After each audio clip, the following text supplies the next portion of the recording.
Hey everyone, Tim once again with the Word of Life Church here in Knoxville, Tennessee. Hope this video finds everyone well. It is Friday, 3/30 of 2018. So if you hear any noises here, I've got a dog laying against me that's really wanting attention this afternoon. Poor thing. Yeah, she gets a lot of attention and fed a lot, and yeah, loved on. So she's not hurting. She's not abused any stretch of the imagination whatsoever. So if you hear, yeah, you heard that, didn't you?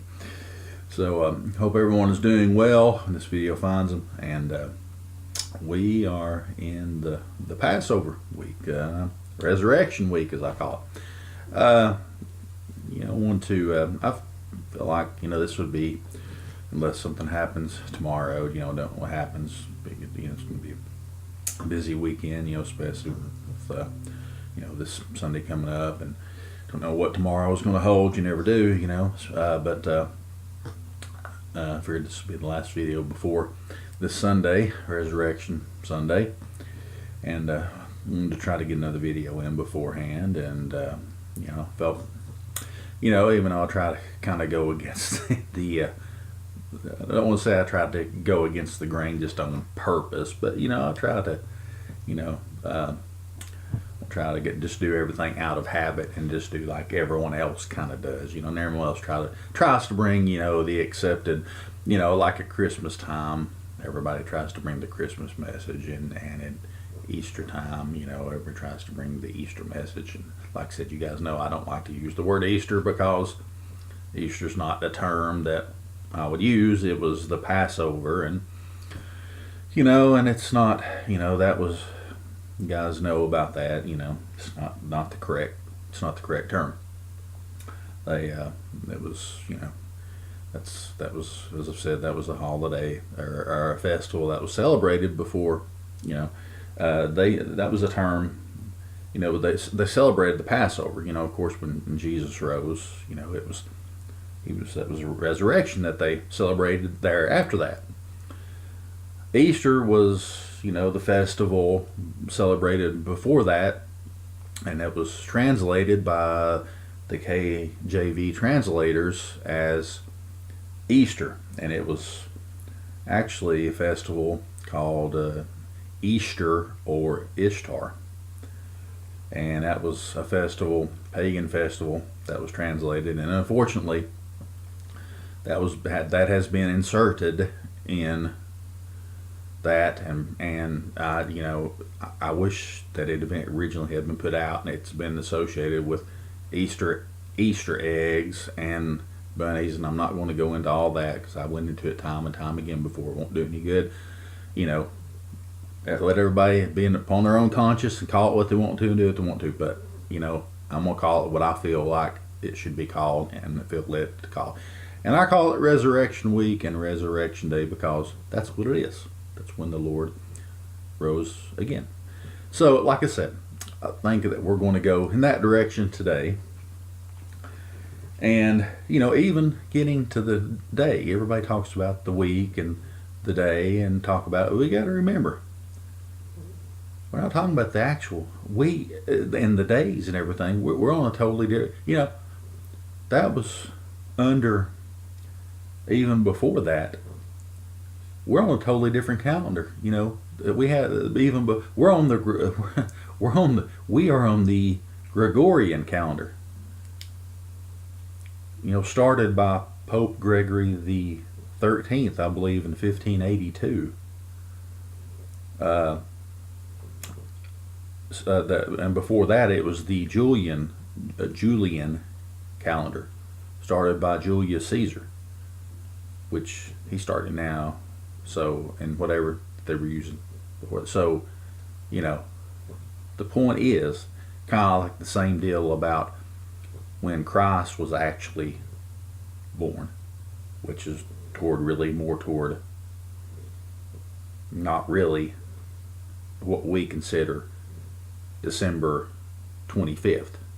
They're not going to have their flocks and their animals out in the field in wintertime, right? So We got a lot of things kind of mixed up and everything. So, but whatever, not going to sit and hash out stuff like that. The focus is that we remember and that we look at and that we celebrate it. A lot of people want to sit and want to, get over and fight over details now. Now, some things I'll set my foot down and say no.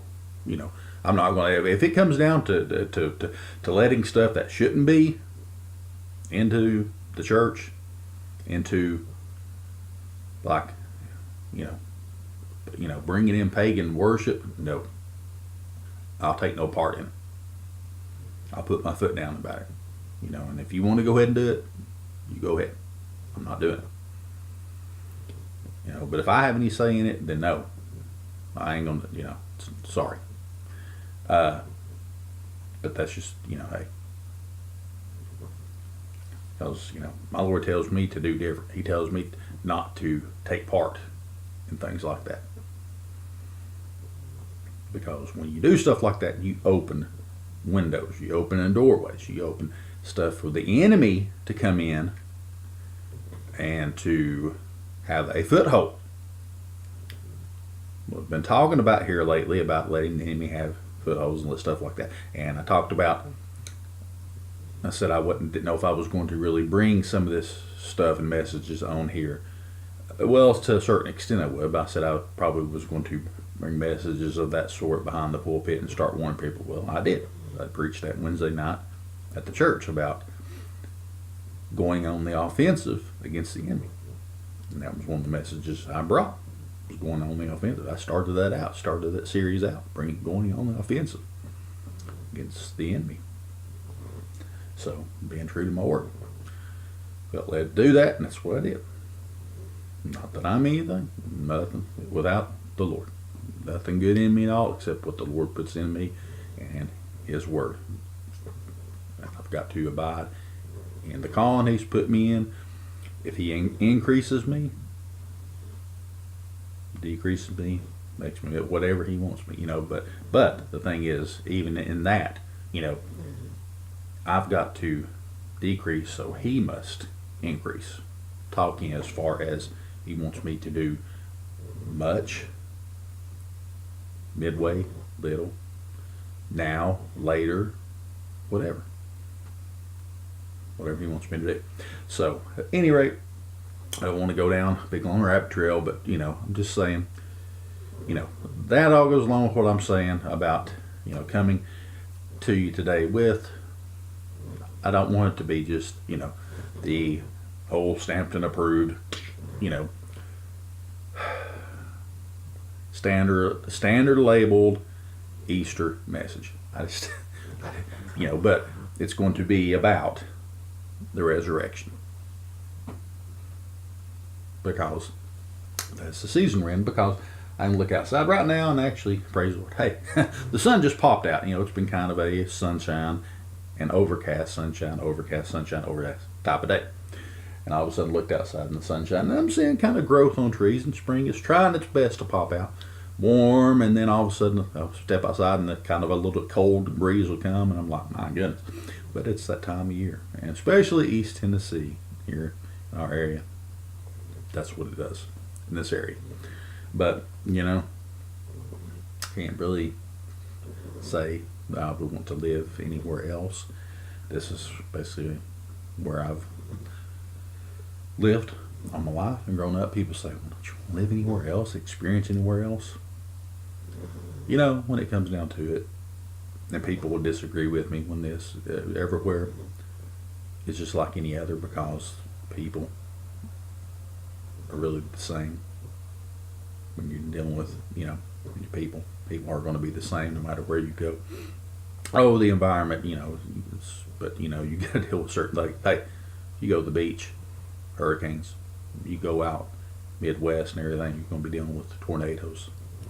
You go to certain areas out west, you're dealing with earthquakes and everything. But you know what I'm saying? Here, you're kind of in a little bit of a pocket to where you're kind of protected. Oh, we get some severe storms sometimes, but nothing like some of these other places, Lord keeps his hand on us. But, we get put down a lot of times, oh, we're this backward area of people that just, we're in the Bible Belt and we're just hated for it, that's fine, whatever, God blesses us and he loves us and saved. So that's the most important thing. I think I say that every time we get on here. I say that every time I teach, preach, stand up behind the pulpit, behind this video, and that's fine, because that's the most important thing that we have is our salvation in this life. And I say it again, I'll say it every time. Above all things, you can have houses, riches, vehicles, boats, whatever, marriage, kids, whatever. Best or the greatest decision you're ever going to make is going to be your decision for Christ, or decision not for Christ, because that's got eternal consequences. I can't imagine. And I've been on the other side.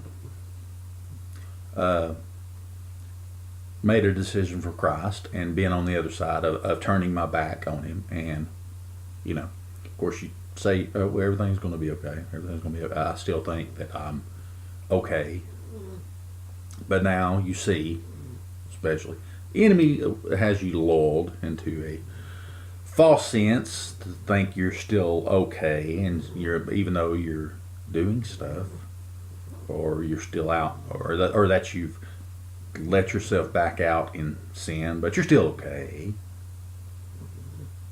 But when you back into the will of God, you see that he's lulled you and that you got you into that false sense of security that you weren't okay, that if you died in the midst of your sin and rebellion.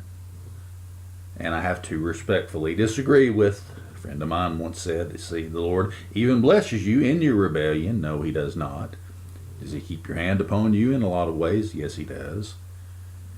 But does he bless you, or does he bless you? Mine's going to many different ways. Does he bless you in your rebellion? I can't really say that he does, no.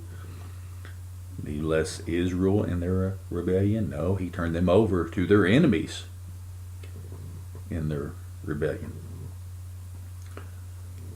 He grew, he was grieved and tired with that generation that kept following him, falling back into the rebellion, deciding to follow him again, then falling back into the rebellion.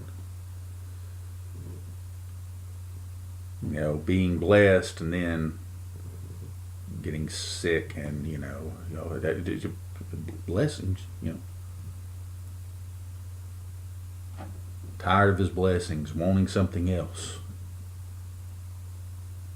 Tired of being ruled by him, being under a theocracy, being ruled by God. Can't think of a better way to be ruled. Wanting to be under a monarchy, being ruled by a king, like the other nations are. Well, that was their downhill slide, wasn't it? And now look how the nations are now that are ruled by a king. Totally removed God out of everything. Now look at the way our country is now. Not ruled by monarchy, by a king, where, we've got, well, we're not going into all that because, afraid I'll end up saying a bad, not a bad word, but a flagged, or a word that will get flagged, that'll get my, oh my goodness, get my video flagged and get me a strike on here on YouTube. That'll get my videos taken down, censorship. It's, come down to that, so got to be careful what you say. The words that you say, you got to be careful. Yeah, you get 3 strikes and get your account. All that. Just for saying some things, a word or two, and no rhyme or reason. But anyway, No rabbit trails. Just I'm proud. It's just it amazes me some of the things, how it's coming down to the wire, people. It it's the way of things. It's just a natural progression. The way things are going in the world. But as I said, the best thing, the best decision that you will ever make, no matter, above all things. And I'll say this, and today, give a little, not really testimony, but not really telling on myself, but I've been today, kind of clenched up today for some reason. I don't know if that's not a good word, not a bad word, but I mean, it's kind of anxious today for some reason, and nothing really wrong and everything, but everything's looking, sort of looking up. I appreciate everyone praying for my mother-in-law. She's doing real well. Even the doctors are amazed and everything. She's even setting up and it come back from the cusp of death. Praise the Lord. So appreciate everyone praying for her and everything. So everything's going well. So everything's going, Lord's blessing. So I've been thinking, before I did this video, I was thinking, I'm so anxious today. Of course, the enemy fights, oppresses, depresses, comes against you, when things are, going well, and he fights, and he can't stand it, because he knows this, he knows that, you're doing well, and you're blessed to the Lord, and you're saved, and, he knows he lost, his goodness, his anointing. His blessings are gone. So I'm thinking, you'll be wrong. Well, but then I got to thinking, whatever comes down the path, whatever comes our way, and you got to think, well, this couldn't be this, couldn't be this, couldn't be. You go through this checklist, thinking, well, nothing. I can't really think of anything. It's just the enemy sitting there trying to play with your mind, trying to oppress and depress, coming against you. That's why one reason you got the helmet of salvation on, protect your pure mind.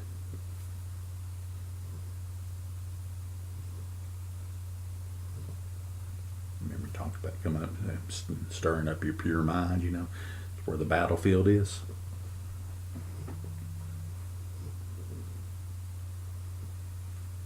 So, just the enemy coming to try to steal your blessings away, trying to fight against you, trying to bring anxiety and angst against you.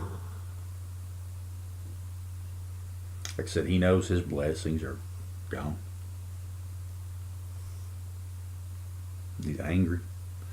He's fighting against the church as much as he can with all of his resources that he has left.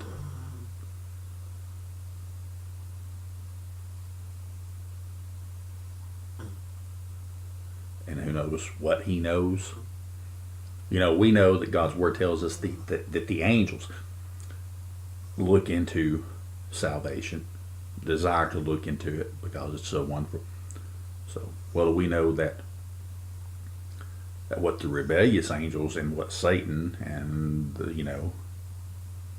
and even at one point the demonic spirits, when that was in the legion, he said, Lord Jesus, have you come to torment us before the time, before they get cast into the pit,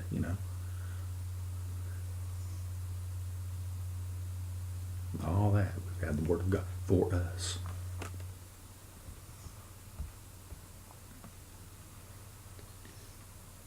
So here we are. Just a couple of days. Well, as we put it on the calendar, Resurrection Day, the week of the Passover. That's what the early church knew it as. And then the Lord arose. Not going to, as I said there, not going to hash out all the days and times and everything. Let's just remember that he arose. Amen. So turn with me to, let's go to the book of Luke, chapter 24, and we'll start at verse 1. It's Luke 24 and verse 1. Let's go ahead and start reading. It says, "Now upon the first day of the week," it said, "very early in the morning, they came unto the sepulchre, bringing the spices which they had prepared, and certain others with them," which was the custom to do that, Actually, other cultures do that as well, so nothing, abnormal about that. But did they really listen to him? The disciples listened to him. Said, "I'm going to rise again." Realize the scriptures, even Peter. "Whom do you say I am?" You're the Christ, the Son of the living God. And they believed, the Messiah, the one that was going to. Well, should we give them a break? They've been through a lot, didn't they? Well, they came to the temple, or the sepulchre, expecting the body of Jesus, expecting his body to be, expecting him to be in there. Did they not know? Did they not hear? Interesting.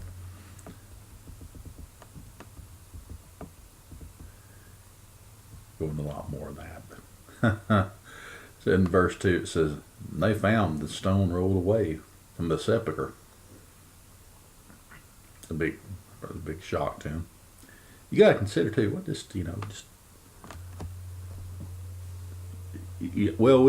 I guess we all got thoughts and pictures of how this was and how the scene was and everything. About how if it's just a big stone, just a big rock, a big boulder or something like that. Or if it was actually a carved out, stone within this groove or something that could be rolled out and rolled away, everything. You got to remember whose tomb this was. It was a borrowed tomb. A very prominent rich man, who was Joseph of Arimathea. So it wasn't just. Oh, I'm about to close my screen here. I want to be careful. So it wasn't just average person's tomb that it was being placed in. So it was a pretty, I guess, I don't want to undersell or oversell that, it wasn't just your average, tomb grave style. It wasn't just, wasn't just a big, rock that they just had to, but something,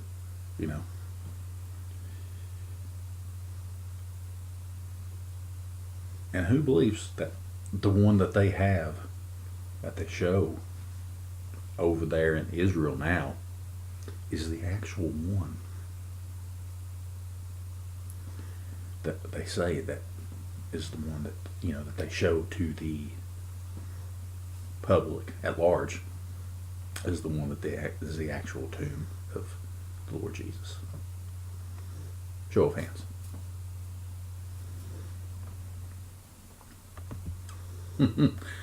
Leave everyone to do their research. Oh, a lot of people have done their research and found that and say, oh, that's the one, because they found this, and this, and this. There again.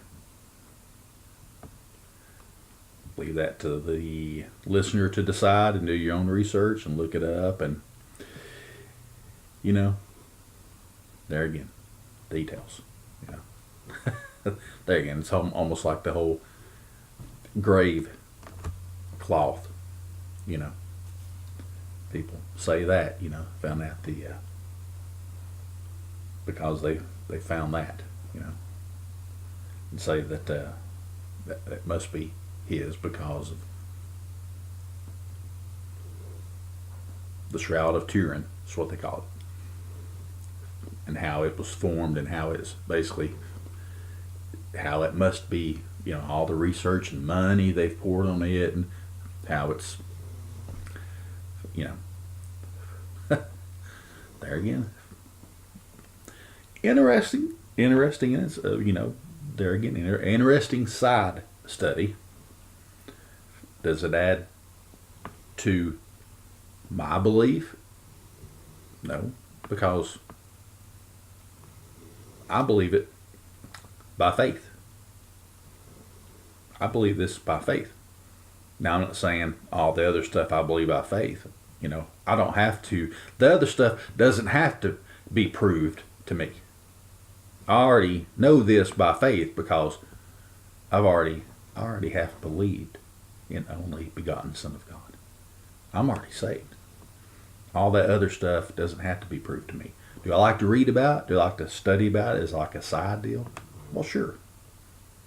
It's pretty neat. It's interesting. It said they found the stone rolled away from the sepulchre.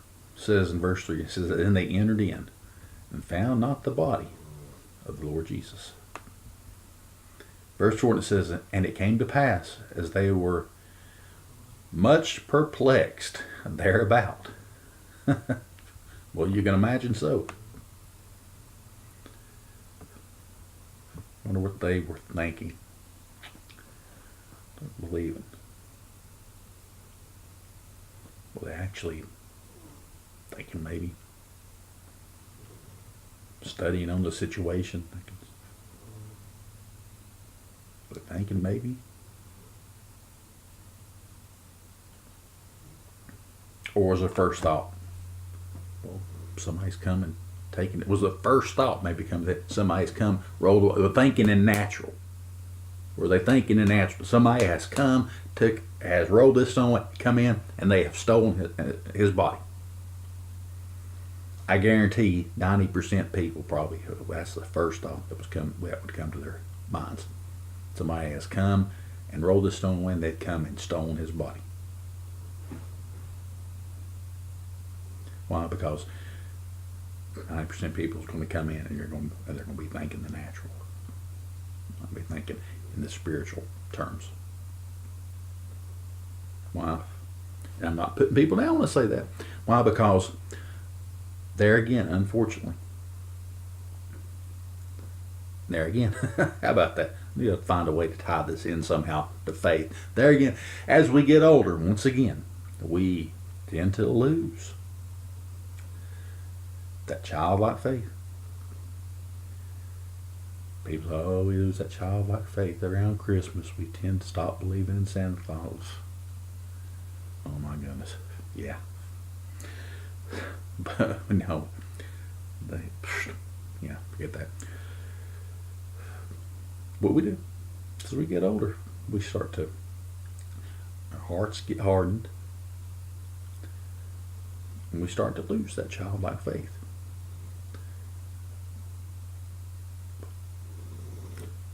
And that's why, and I think I've said this before, and I found it to be true. Especially people that have, and this goes, and I hope if anybody listens to me that is a vet, as in a veteran of, like a soldier, ex-veteran of war, military service. God bless you for your service. Most of all, and I don't say this to slight any one of them, but I found this to be a fact. If you've seen military service, there's two things that I've noticed out of people that have been in the military service and that have seen action. One or two things will happen when you come out of military. Yeah, military service, and they've seen action. Either you come out and you love God with your whole being, and you're saved and you cling to Him, or you go the total opposite direction and become a total atheist, if there is such a thing. There again, I think there really is not. You just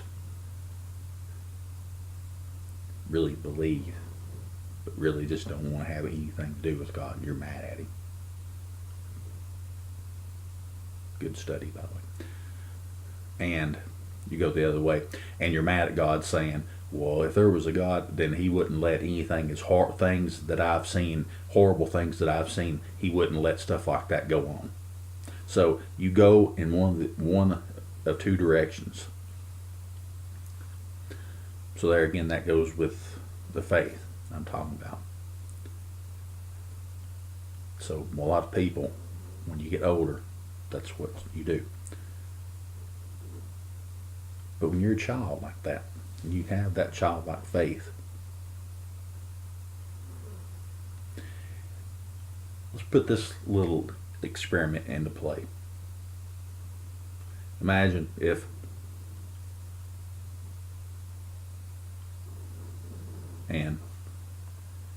well, let's say, for instance, here, and we'll see here in a minute. They'll believe, they'll understand. But we'll say, for instance, if you come in here, they go in here, one adult and one little child comes in here, and they tell him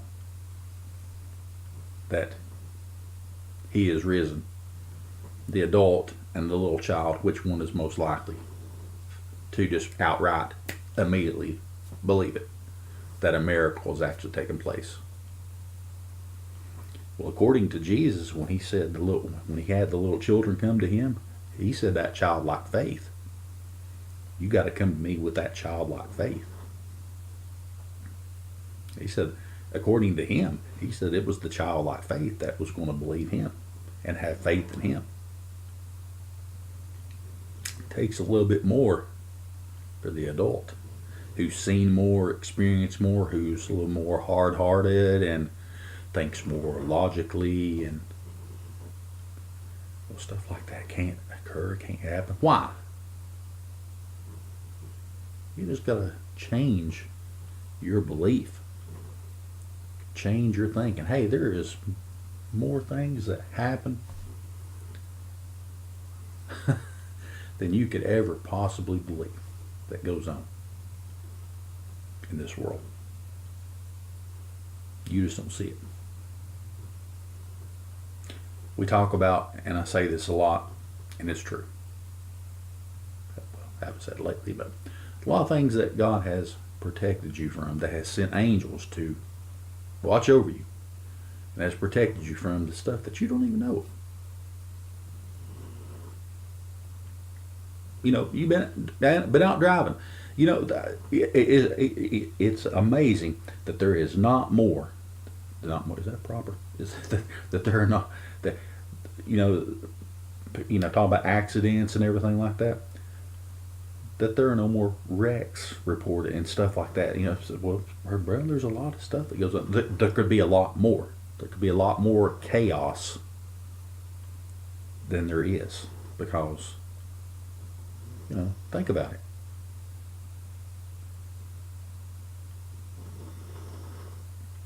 And just think about your life and others around you.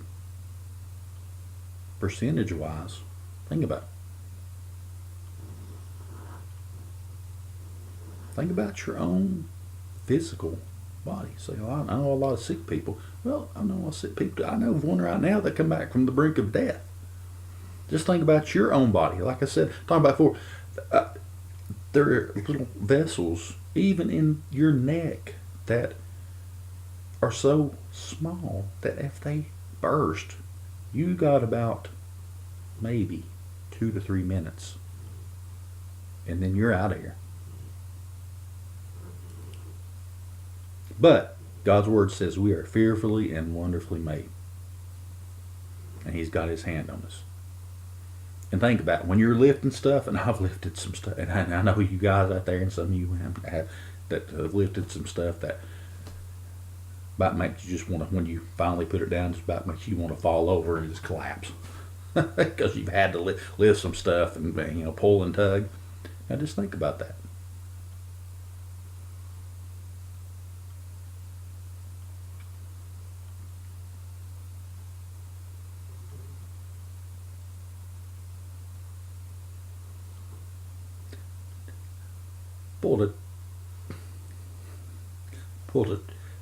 Lifted and pulled, tugged it, and put a treadmill in one of our extra rooms in here one day when my wife was at work and there wasn't nobody else around to help me. And I pulled and tugged it, and I'll just say this: it did not want to fit through the door. I ended up making it fit through the door, and plus the weight on top of it. It was not fun. But where there's a will, there's a way. But it's sitting in there right now. So, yeah. But, see? Who knows? Probably angel could have come down and was behind me going,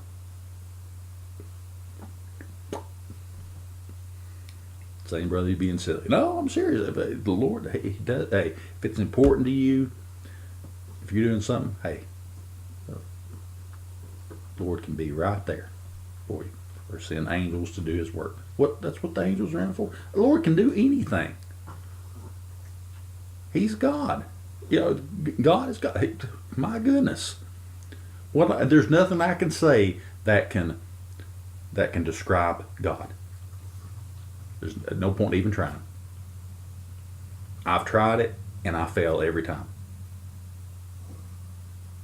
But yet he has angels, messenger angels that appear as human. He has cherubims, or some people pronounce them cherubims, seraphims. There's another class that's mentioned in other texts, but I won't mention them because they're not officially mentioned in the KJV, so I ain't gonna mention. But but God can do all that. But yet He employs other entities, other beings to do His work for Him. And in the Old Testament, He called Him His sons of God. B'nai Ha-Elohim. You guys know that. I talked about that in the last couple of videos too, and I have before. But anyway, He can do all things. But yet we always go toward the natural. We as adults. Now, how many of us at home, at church, when we pray, when we do prayer requests, and we normally, unless, normally in a service, sometimes we, as unless we have a different kind of service, a lot of times we do prayer requests and spoken, and then we anybody have an unspoken request, raise your hand, and we all find us a place, kneel down and pray. We get down, we ask in faith, believing, right? Just as we did when we asked the Lord to come into our heart and to save us, and we repented from our sins. Amen? Right. We ask in faith, believe. How many of us get up from that altar and just say, well, there was a shot in the dark. I don't know if the Lord's going to do it or not. No, the Lord's not going to answer that. We got to get up and say, okay, the Lord's working on that right now. He heard my prayer, Daniel. The Lord heard my prayer. He may not answer it right away, but He heard my prayer. It may take Him 10 days. It may take Him 21 days, but He heard my prayer. The Lord heard your prayer, Daniel, but guess what? I was fighting with a principality, Daniel. But the Lord heard your prayer. About a matter of believing. Believe it. Outgoing faith, incoming grace, when they meet, stuff happens. Blessings occur. Faith moves God. Faith moves God. According to God's word. So, childlike faith, that childlike faith moves God. Ask it in faith, believe. But these went with we, and there again, we can't go. We've got to, in our minds, in our hearts, go back to that childlike faith we had when we got saved.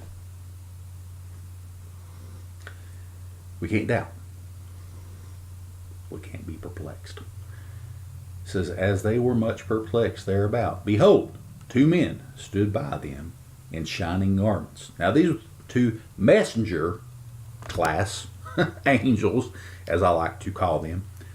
These people, as they appear as men.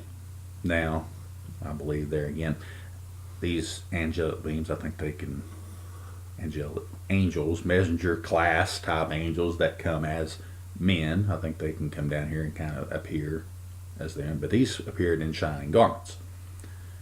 Now, two appeared as they came with the Lord to Abraham and appeared as normal men. Went down to Sodom and Gomorrah, if everyone remembers that story in the Old Testament. But these come down and stood in shining garments. They wanted them to know. They wanted to know that something amazing, grand. Also, they wanted us to know that something amazing had occurred, right? Or else they wouldn't have come as they did in shining garments. And they knew it too.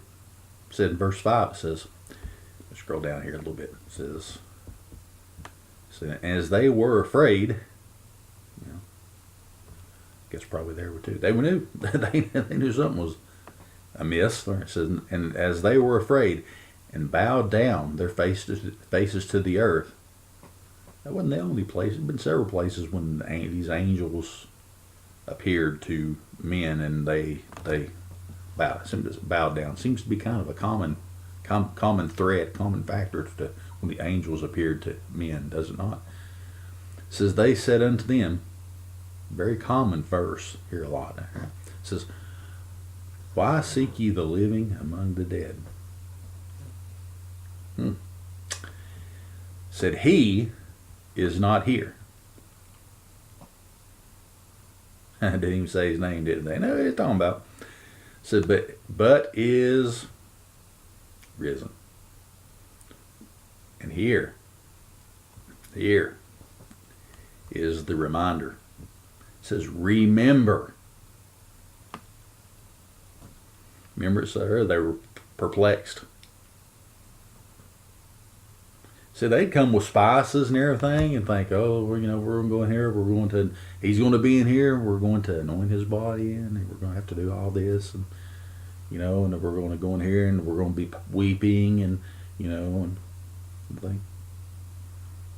But yet it says, but he is risen. Remember how he spake unto you when he was yet in Galilee. Verse 7.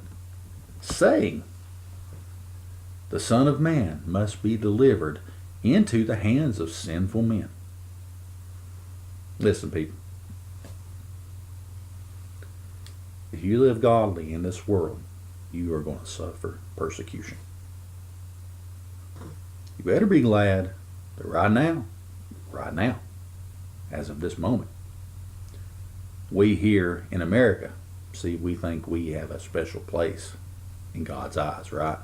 We as American Christians, we're special. We don't have to suffer. We don't have to suffer persecution. We just, we just take a little bit of lip service. People yell at us and scream at us and put us down and talk about us, and we get our feelings hurt. not dying yet for our faith. People around the world that are. Be ye thankful.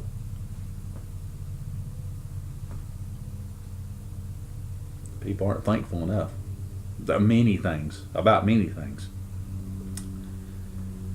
he's saying, remember how he spake unto you. He said, in Galilee, he said, saying, the Son of Man must be delivered into the hands of sinful men and be crucified. He said, and the third day rise again. They forgot, didn't they? In their grief, if they even had remembered. But you got to remember, went through a very, they had been there. They had seen him, what the Lord had went through. And you got to remember, even any movie, forget it. Sanitized. Only thing, anybody has ever even watched The Passion of the Christ, that Mel Gibson did. Sanitized. And that was pretty bloody. Just to say it. And,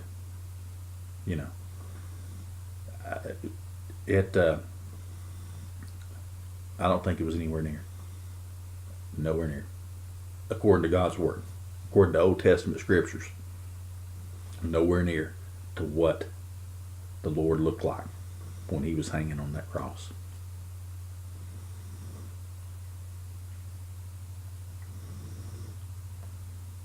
It's marred more than any man. I don't think he was recognizable. See, after all the beatings, the slappings, the punch, pulling out his beard, the crown of thorns on his head, all, I don't go too far, but I'm just saying, I don't think he was recognizable as he was before all that.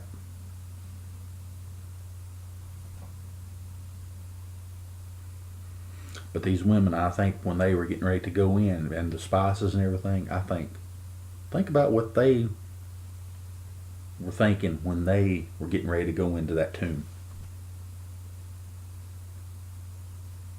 When after they were taking him down off of the cross, and they were putting him in that borrowed tomb, they were having to go thinking in their heads when they were having to go back in there. They didn't remember, did they? Because they were perplexed. These angels.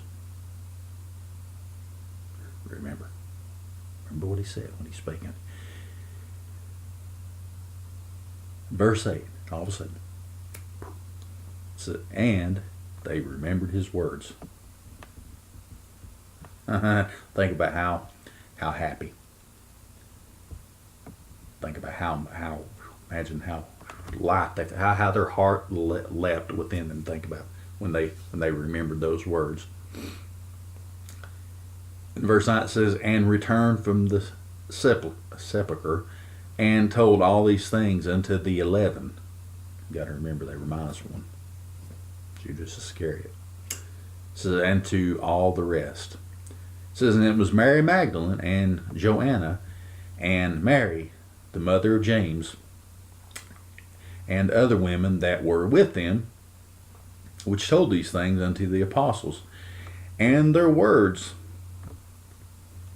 it says, and their words seemed to them as idle tales, and they believed them not.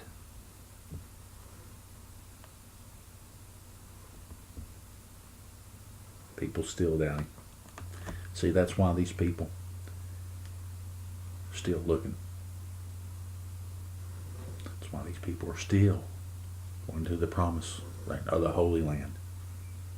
Looking, still identifying, still looking for stuff like the Shroud of Turin, and still investigating it and pushing it and saying, oh, this was it, and others saying, no, that's just an old relic, that's not what it appears to be, and still checking for this, and still looking for records of the for Jesus, and still doubting. Listen to this. Verse 12. Still got about 10 minutes here. It says, Then arose Peter. Oh, Peter. Said, and ran unto the sepulchre. I think maybe he's had a little bit of hope in his heart. Or maybe he started, the fog started clearing maybe. Because you got to remember what Peter did right before that. Denied the Lord.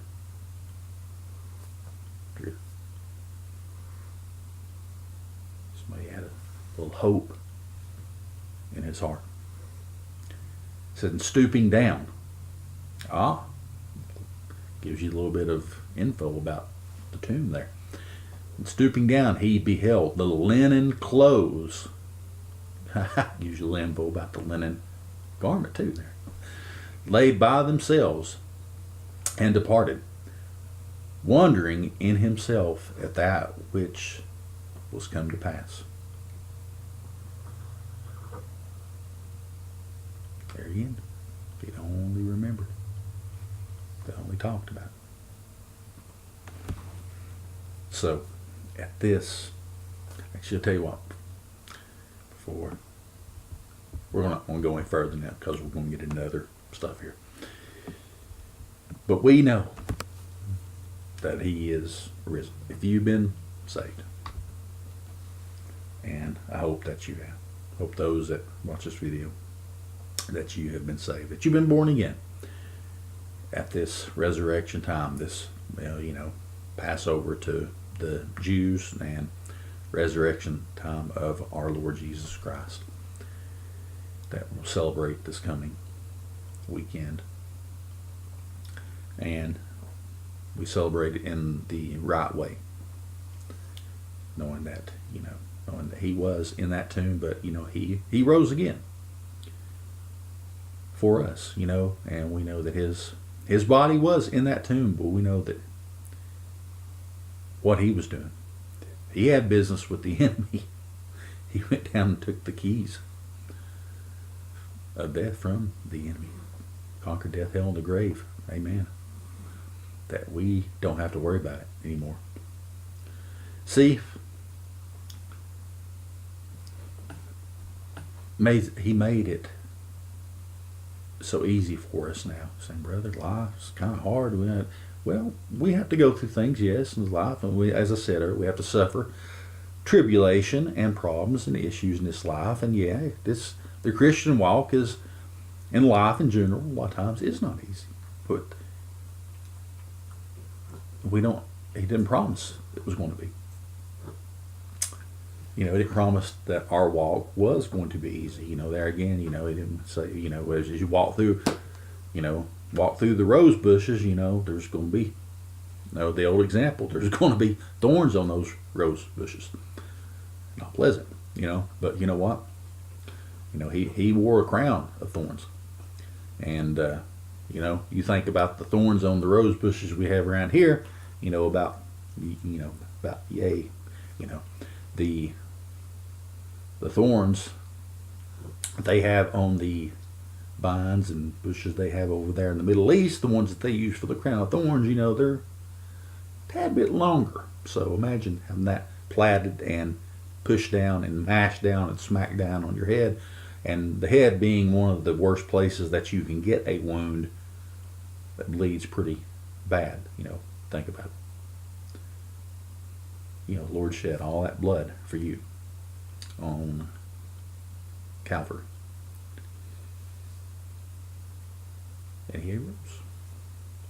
He is risen. Amen. So think about that this weekend as you gather for service. And like I said, I didn't want to make this, this the same old, but I felt like I should have at least, before then, one, the Lord is arisen video, because it is one of the most important messages of our faith. Amen. Because, if he's not arisen, then our faith is as nothing. Because when he arose, he conquered death. As he said, nobody takes his life. He laid it down and he picks it back up, which he did. And then after that, he was seen of the apostles. And Thomas, stick your fingers in there, check it out. Check it out, check the wound out. Check the spear wound out in my side. Just appeared to him behind closed doors. Boom. Had many others that arose with him that were seen of men. And after that, he ascended in the clouds. The same Jesus you see go away shall return in like manner as you see him go up. He's coming back again, my friends. When? When the Father tells him to. Don't know when it's going to happen, but when God tells him, when the Father says it's time, it's time. So stop guessing. Stop guessing and start living for the Lord, and start trying to gain others for the Lord instead of arguing needless arguments of when, where, how. Start living for the Lord, studying His Word, getting closer to Him, allowing yourself to be used of the Lord to gain others into the kingdom. Quit worrying about endless genealogies and things that gender strife and stuff like that.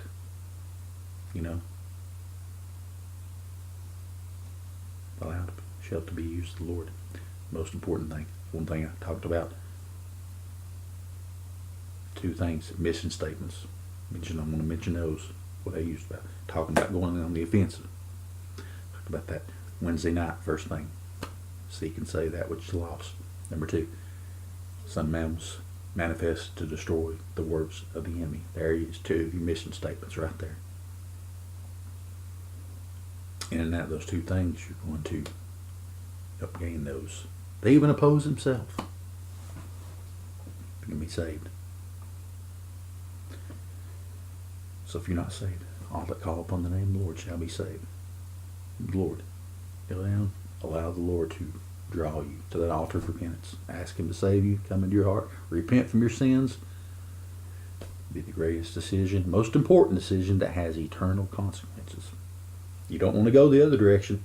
Just saw an article, and of course the Catholic Church is, and I have got to mention it because the article says it. The Catholic Church is playing it down, and I don't know if it's true or not, but supposedly the Pope said that, in his words, Hades, which is, I think, it's the Greek word for hell, said that there wasn't any such thing as that was a false assumption, that there was no such thing as Hades. Like I said, that's just the Greek word for hell, that there was no such thing as Hades. So basically he was saying there was no such thing as hell. It's not what the Word of God says. It's heaven or hell. Then eventually there's the new heavens, the new earth, and our home, the new Jerusalem, or the lake of fire, which burneth forever. So I choose the Lord Jesus, and I choose that new heavens, the new earth, and the new Jerusalem. I hope you do the same. Come to the Lord before it's everlasting too late. Amen. So, happy Resurrection Day, and hopefully if all goes well and the Lord blesses, we will see you in the next video, which most likely will be next week, being the good Lord's will. So, take care. And God bless you. Blessings in Christ on each and every one of you. And as always, you spiritual warriors, meet me on the battlefield in prayer, and pray this weekend, because there is a satanic holiday. I didn't get time to do a separate video, but pray against it anyway. There is a satanic holiday to oppose, of course, our resurrection day of our Lord, and pray against any demonic forces that will come against the church during this holiday.